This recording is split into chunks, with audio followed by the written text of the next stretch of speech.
It's obvious that the digital world is full of amazing possibilities, but it is also, of course, full of risks and vulnerabilities. Laura Galante knows this all too well. She's one of the world's leading authorities on cybersecurity. She's a resource to governments, to corporations, and NGOs. She knows who the hackers are. She knows what they want and how they can disrupt business, democracy, and your life. Here to take us through the area of cybersecurity is Laura Galante.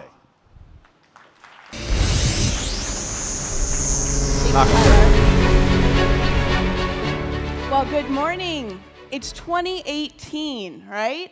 Your credit score's been hacked. You're getting new credit cards in the mail every couple months to replace the old ones.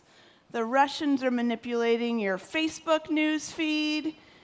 And if a Nigerian prince isn't telling you how to unlock your secret fortune, then you're not looking at your spam, right? This isn't the internet we signed up for. When I say I'm in cybersecurity, I get two different looks. One is, whoa, and the other is, I don't know anything about that. But here's what we're going to do today. We're going to break this down so that we start understanding that this place that we're living in, cyberspace, the information space, this is a world where the same types of analysis that we've been doing for centuries, for millennia as people, need to start being applied and thought through. All right, now how are we going to do it? How are we going to see cyberspace as this lens of both how people interact and also the place where our future challenges and problems are going to be played out? Let's start with China, particularly the Chinese government. Go back, and it's going to feel like a long time ago now. Go back to about 2013. And at that time, we had in Washington what is a Washington secret. And there's two types of them. Ones that don't matter, and ones that are way too good to keep. And this secret fell right in the middle of those two types. And it was that the Chinese military was stealing, through hacking, through computer intrusions, the research and development from a variety of defense sector companies. Everything from the F-35 fighter jet all the way to green energy and high-end manufacturing intellectual property. But no one could figure out how to talk about this or what to do about it. What was standing in the way? This was an IT issue. This was about something funky, something weird's happening on our network. And then pictures would show up from Beijing with a F-35 fighter jet lookalike. And no one could put this story together. Then, 5 years ago this month, actually, few people, of which I was lucky to be part of the team, said, we're seeing over 140 different intrusions against multinational and American companies that all have some really odd similarities. We need to dig in here. And it was through that analysis, through looking at the forensic behind the different incidents that corporations and governments were calling us in to look at, that we started to learn a couple different things. The tools, the malware that was being used against these corporate networks had little pieces of indicators about who was behind it and what they were doing and what they were thinking. The types of targets that the same group of people that were using these tools, what they would go after, tracked very closely with the Chinese government's stated 5-year plan for development. And most telling and most real, in a sense, to the world when we put this report out, was the way we were able to trace to actual military units, to the people behind this, and the forensics behind it allowed us to pinpoint a unit in Shanghai where English speakers were being hired for their ability in computer science and their ability to think about who to target for R&D gains.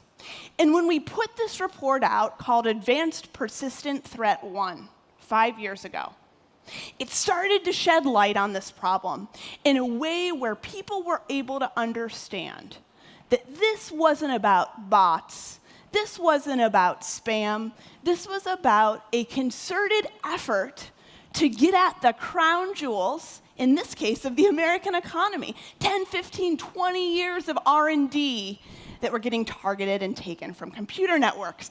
And with that report, we were able to frame this problem, this enormous security challenge, at the level that it required. This was economic and national security, not computers.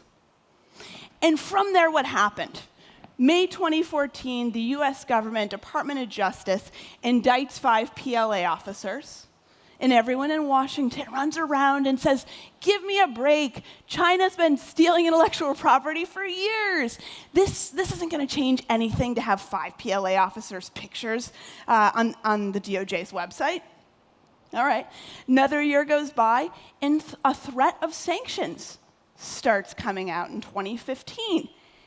The administration says, look, if there are products coming from China that have benefited from stolen, hacked intellectual property, well, there's going to be tariffs on them. Then comes September 2015. President Obama and President Xi, President of China, sign an accord saying, we will not participate in economic espionage through electronic means, through hacking. And behind the scenes, we'd been tracking how these different Chinese hacking groups had been behaving. And there it was, the dip in 2014 in activity, right around the same time as this DOJ indictment. And then 2015, from the fall on, didn't see a single case of intellectual property theft through hacking. All right, now that sounds too good to be true, right? It always does. But here's the reality. Because we were able to take apart this problem and understand that this wasn't hacking just for hacking, this was intellectual property theft, this was industrial espionage.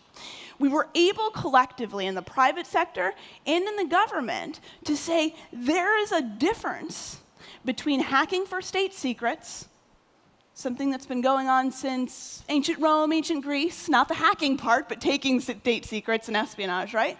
And there's a difference between industrial espionage towards the private sector.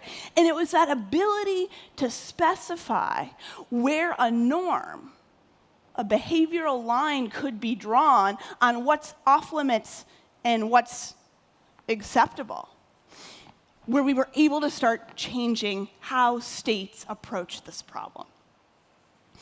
So what have we seen since then? We've seen record numbers of technology purchases by Chinese companies, particularly in robotics and in semiconductors. But we don't see the variety and the volume of hacking that we saw before that. So a really interesting way to think about how this became an economic security issue. All right, now who's our other kind of protagonist? If I had been talking to you 3 years ago and I had said, let's talk about how the Russian government is hacking, you probably would have closed your eyes and taken a little iPhone break for a few minutes, right? Things have changed so rapidly.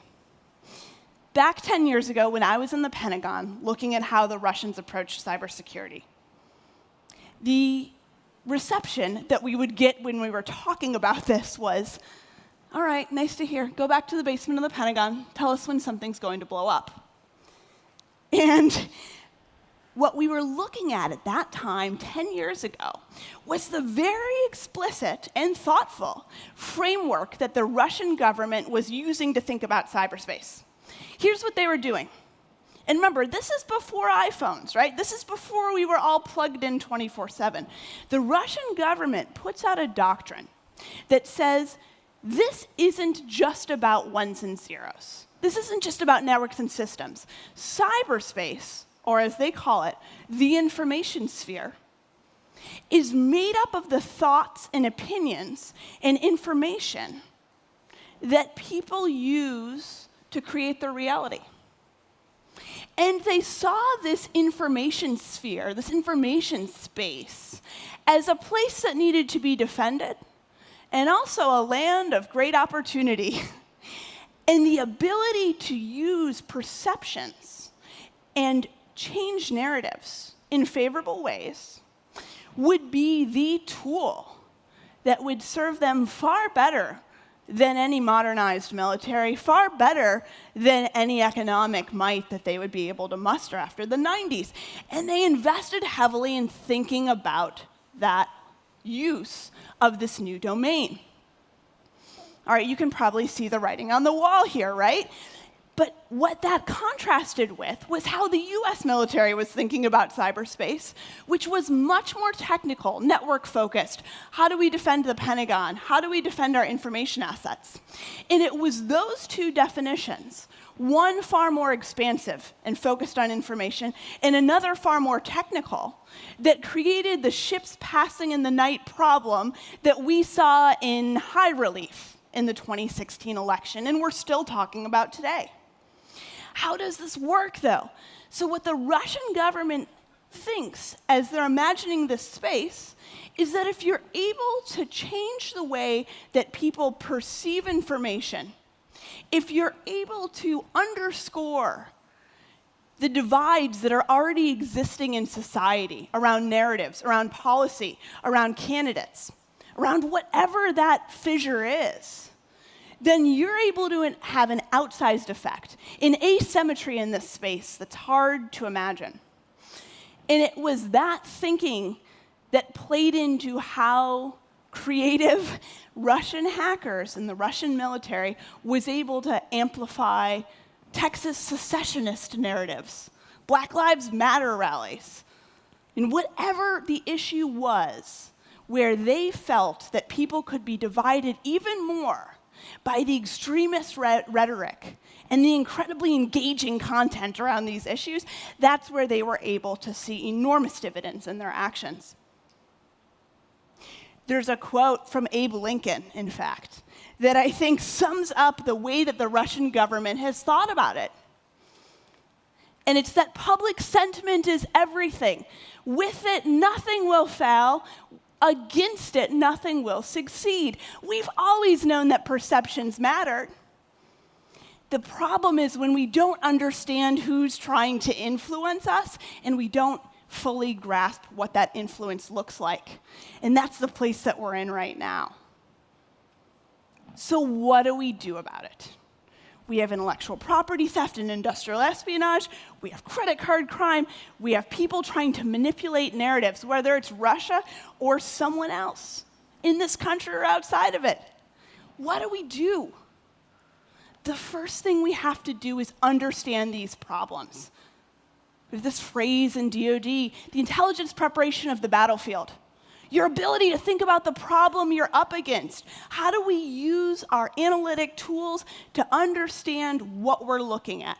Let us not just glaze our eyes when we hear another hack. Understand what it is. Number 2, think critically. Everyone remembers when their mom or when they, for the first time, were talking to their kids about commercials. Right? You would look at commercials on TV and say, remember, if it's too good to be true, it probably is. Right? We're going through that same moment as we think about Facebook, as we think about all of these different technology platforms that are the places where our attention is getting grabbed and captured for advertising purposes and for other purposes. We need that same type of mentality, that same mental resilience, if you will, that we lived through in the 60s and 70s as the world changed from TV. We need that same type of mental hardware today. If you're not paying for something, you're the product, right?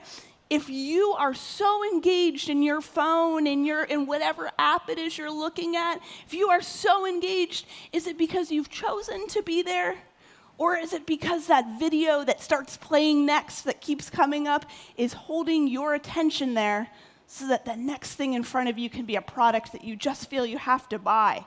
We've got to question the models that we've set up and allowed ourselves to buy into as we think about how we prepare ourselves for understanding information and thinking about it critically.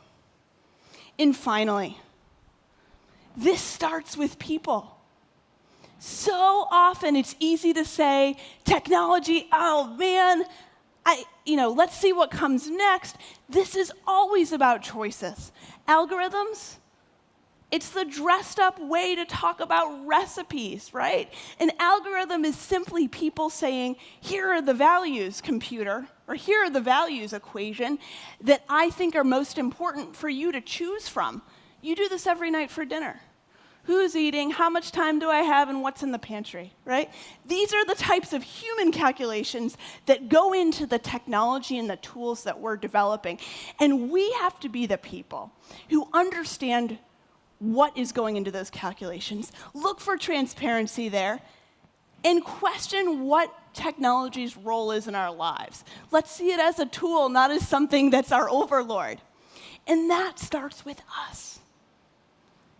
So much of the political situation and the feeling that we're in right now in the US doesn't feel like how politics should be. I was lucky enough to go to Mr. Jefferson's University, and we had a phrase that was, politics are a good thing. And I still believe that. And the more we can start saying, this is about talking to each other again. This isn't about using the symbols and language that has been weaponized to trigger you as in this tribe and me as in another, or my stance on something, yours on another. The more we can wade through that and just start talking to each other again is going to be our path to thinking about this digital future where we're living in the most constructive terms.